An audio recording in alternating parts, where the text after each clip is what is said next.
Today, I'm here to tell you a story. Did you ever hear the name of Arunima Sinha? No? Okay. Arunima Sinha एक लड़की का नाम है, तो सभी को पता ही होगा. She was traveling in the train which was going from Lucknow to Delhi, and in mid उसके साथ 4 boys थे, and उसने अपने गले में एक सोने की चेन पहनी हुई थी एंड एक पैर में चांदी की जो हम पहनते हैं, and a ring that is of diamond. Okay, so क्या हुआ था, उन्होंने उसको छीनने की कोशिश करी, बट वो एक नेशनल प्लेयर थी. तो एक स्पिरिट होता है ना जो एक प्लेयर का, वो होता है कि मुझसे कोई चीज कुछ छीने तो मैं उसको दूं ना, ये होता है. तो उसने बचने की कोशिश करी, but 4 boys throw her out of the train, and suddenly second train come और उसमें वो टकराई और नीचे गिर गई. She was falling down on the ground for 7 hours, but she didn't die. And after 7 hours, the villagers उसको उठाने आए और उसको हॉस्पिटल लेकर गए. हॉस्पिटल में वो लखनऊ में हॉस्पिटल में शिफ्ट हुई. उसके बाद उसको मतलब ट्रीटमेंट दिया, एंड कोई बात नहीं, फिर उसको दिल्ली एम्स में शिफ्ट. वो एक तरह से डिसेबल्ड पर्सन हो गई थी, मतलब she lost her both 2 legs. एक उसका पूरा पैर यहाँ से कट हो चुका था, दूसरा पैर था उसकी जो बोन्स थी वो झड़ चुकी थी.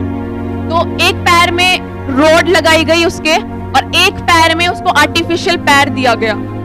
एंड शी सडनली थिंक मुझे तो माउंट एवरेस्ट चढ़ना है. अगर कोई लंगड़ा बोले मुझे माउंट एवरेस्ट चढ़ना है, तो सब हंसते हैं कि तू पागल हो गया है, तू पागल हो गई, क्या माउंट एवरेस्ट चढ़ेगी, पैर है नहीं, जी ले जिंदगी, जीनी है जितनी, वैसी पैर नहीं है और माउंट एवरेस्ट और चढ़ना है. तो उसके दिमाग में आया नहीं मुझे चढ़ना है. तो एक इंटर्नशिप और स्कॉलरशिप होती है 50 to 60 लाख की. उसके पेरेंट्स उसके साथ थे और उन्होंने वो इंटर्नशिप मतलब स्कॉलरशिप भरी और उसने एडमिशन लिया. फिर हम किसी ट्रेनर से मिलते हैं, तो अगर वो भी ऐसे देखते हैं कि एक आर्टिफिशियल पैर है, तो उसने मतलब उसके जो ट्रेनर था, जो उसका कोच था, उसने भी बहुत कोशिश करी उसे समझाने की कि तुमसे नहीं होगा, बट उसने फिर भी सोचा मुझे करना है. तो उसके 2 साल पहले एक लेडी ने माउंट एवरेस्ट क्लाइम करा था, वो भी इंडिया से थी. तो वो उसके पास गई परमिशन एक एप्लीकेशन पर साइन करवाने कि मैम मुझे माउंट एवरेस्ट चढ़ना है और मुझे अलाउ नहीं किया जा रहा क्योंकि मेरे दोनों पैर डैमेज है. उसने मतलब जिससे उसने साइन करवाने के लिए गई थी, उसने उसकी स्पिरिट देखी और उस पर साइन कर दिया और उसको परमिशन मिल गई. कोई बात नहीं. अब जब वो कैंप में थी, जहाँ पे माउंटेन क्लाइंब की ट्रेनिंग दी जाती है, जब वहाँ कैंप में थी, वो बेसमेंट से जहाँ क्लाइंब मतलब माउंटेन की जहाँ से शुरुआत ही होती है, वो वहां तक जाती. 2 घंटे 3 घंटे से पहुंचने में लगते, और बाकी के जो सीख रहे थे वो 5 मिनट में जाके पहुंच के अपने पहाड़ भी चढ़ने लग जाते थे.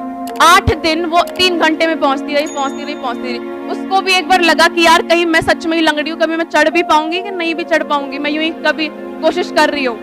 तो नहीं, फिर उसने ट्राई करा, फिर उसने वो कवर कर लिया डिस्टेंस और वो चढ़ना उसने शुरू कर दिया. तो क्या होता है, सभी को पता होगा कि जब हम माउंट एवरेस्ट पे चढ़ते तो ऑक्सीजन लेवल कम होता जाता है, इसलिए सिलेंडर की जरूरत पड़ती है वहां पे, ऑक्सीजन सिलेंडर की. उसने चढ़ना शुरू करा और वो चढ़ी, कोई बात नहीं. अब उसके बाद वो चढ़ गई थी, कैसे जैसे तैसे करके वो चढ़ गई थी. फिर उसके बाद वो वहां तक पहुंची, उसके जो ऑक्सीजन सिलेंडर था वो बहुत कम हो गया था, और उसने बोला अपने कोच से, जो उसके साथ कोच था, उसने बोला कि मेरी ना फोटो ले लो सर.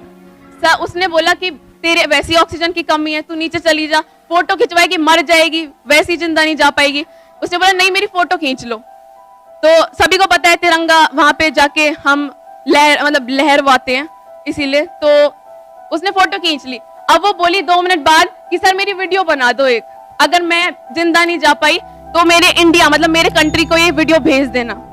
तो उसने बोला, कोच ने फिर उसको गुस्सा कर दिया कि मैं तो जा रहा हूँ, तुझे तो जिंदगी से प्यार है नहीं, मैं तो जा रहा हूँ, मुझे तो बहुत प्यार है जिंदगी से. तो उसने वीडियो भी बना दी. उसके बाद वो नीचे आने लगी, तो जैसे जैसे वो नीचे उतर रही थी, आर्टिफिशियल पैर था तो वो ऐसे मुड़ रहा था, फिक्स तो ज्यादा होता नहीं है, तो इसलिए वो मुड़ रहा था बार बार. तो उसने फिर से वो उतरी, तो जो आर्टिफिशियल पैर था वो नीचे गिर पूरा ही नीचे गिर गया. और जो दूसरा पैर था, जो बोन्स जहाँ पे रॉड डली हुई थी, वो रॉड हल्की सी मुड़ गई थी, जिसकी वजह से उसको बहुत डिफिकल्टी हो रही थी चढ़ने में. अब एक पैर से तुम कैसे चढ़ लोगे, वो भी जानते हुए कि एक पैर तो है नहीं और दूसरा पैर है वो भी बहुत डैमेज्ड है. उसने फिर भी बहुत कोशिश करी। उसके ऑक्सीजन उसका खत्म हो चुका था, एक दूसरा कोई जा रहा होगा, उसके पास 2 ऑक्सीजन थे, उसने उसको फेंक दिया ऑक्सीजन को, तो उसके कोच ने उसको उठा के वो दे दिया। चलो कोई बात नहीं, ऑक्सीजन तो उसको मिल गया, पर स्टिल उसका जो पैर था वो डैमेज्ड था। तो उसने एक पैर से वो रेंगती हुई, और उसके हाथ बहुत क्रैम्प्स हो चुके थे, ब्लड निकल रहे थे, सब कुछ, मतलब वो सोच रही थी कि मैं बच ही नहीं पाऊंगी। उसका कोच भी सोचा था ये बच ही नहीं पाएगी। मतलब जहाँ पे लोग 15 to 17 या 18 डेज में माउंट एवरेस्ट की जो चढ़ के उतर जाते हैं, वहां पे उसको 28 डेज लगे सिर्फ उतरने के,